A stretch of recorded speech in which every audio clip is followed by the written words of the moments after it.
করবেন। রহমতের নবীকে আল্লাহ পাক সামনে যাওয়ার হুকুম দিয়ে দিলেন, নবী ইমাম হয়ে গেলেন। প্রত্যেকটা পয়েন্টে অনেক কথা বলার সময় নাই। ওখান থেকে আল্লাহ পাক নবীকে আরশে আজিমের দিকে রওনা করায় দিবেন, বোরাক রেডি। নবী বসলেন, জিব্রাইল আমিন বসলেন। এক টানে 500 বছরের পথ চলে গেল চোখের পলকে। প্রথম আসমানে গিয়া দেখে, নবী বলেন আমি দেখি 2টা দরজা, জমরা দিয়া কুত পাথরের দরজা। দোনো দরজার বাহির সাইডে 2টা তালা লাগানো, নূরের তৈরি তালা। জিব্রাইল বলে, এই দারোয়ান, গেট খোলো। ভেতর থেকে আওয়াজ আসতেছে, মান আনতা, কে আপনি? বলে আনা জিব্রাইল, আমি জিব্রাইল। আমাম্মাক, আপনার সাথে কে? বলে হুয়া মুহাম্মদ সাল্লাল্লাহু আলাইহি ওয়াসাল্লাম। দরজা খোলো। বলে কেন? কয় ভেতরে যাব। দারোয়ান কয় অনুমতি নিয়ে আসা হয়েছে নি? জিব্রাইল বলে হ্যাঁ।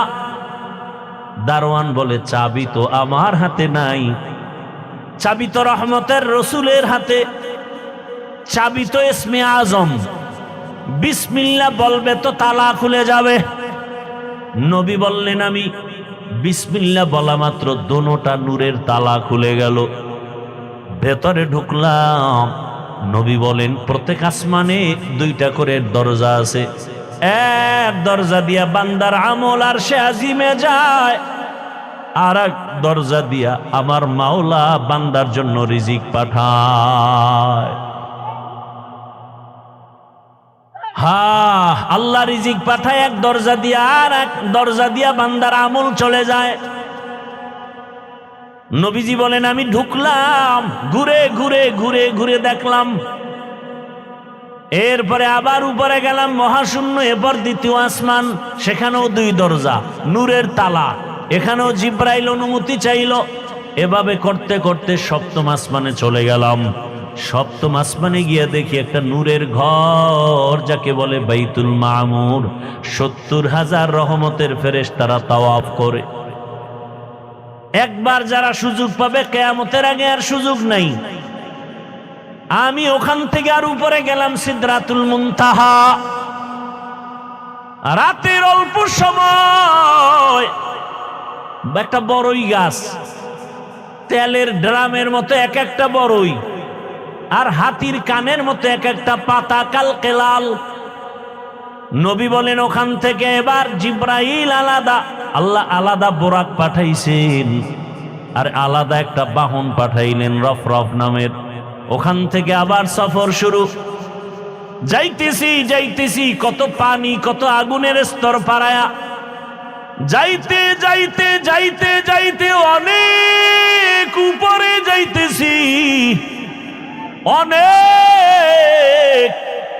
হঠাৎ পানির স্তর পারাইয়া অনেক উপরে গিয়া দেখি নূরের তৈরি আরশে আজিম।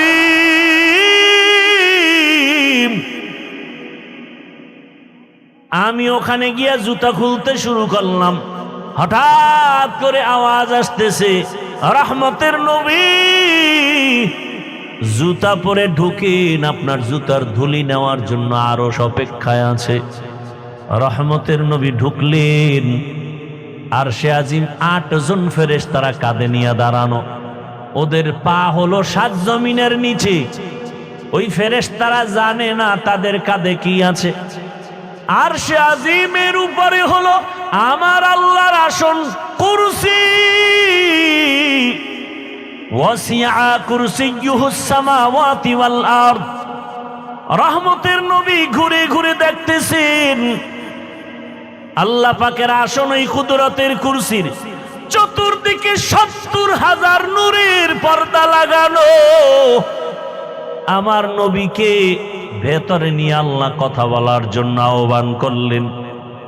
রহমতের নবীকে পর্দা একটা একটা খুলেন, আর ভেতরে নেন, নূরের পর্দা খুলেন, আর ভেতরে যান। কাছাকাছি আল্লাহ পাক আমার রহমতের রসুলকে নিয়া এরপরে কথা বলবেন। আল্লাহ তাআলা বলেন, নবী বলেন আমাকে আল্লাহর পাশে নিয়া মোহাব্বতের আলোচনা শুরু করলেন। ফাআউহা ইলা আবদিহি মা আওহা। এই ফাজলামি করো কেন?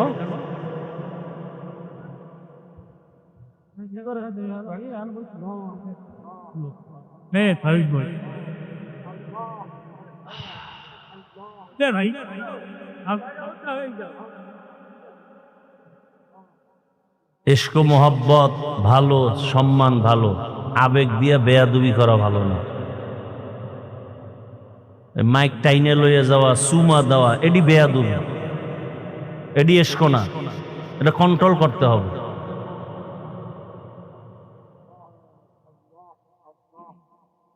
আবেগে বেয়াদবি করা যাবে না। আল্লাহ হেদায়েত দান করুন।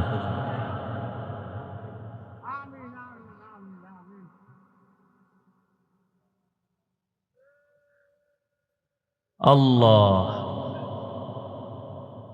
রহমতের নবীকে পাশে বসাইয়া নবী বলেন কোরআনের আয়াত, ফাআউহা ইলা আবদিহি মা আওহা। আল্লাহ তাআলা বলেন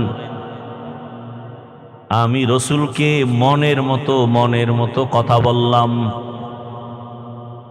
এবার আসেন আয়াতের ভেতরে আল্লাহ বলছেন সুবহান, আমি পবিত্র।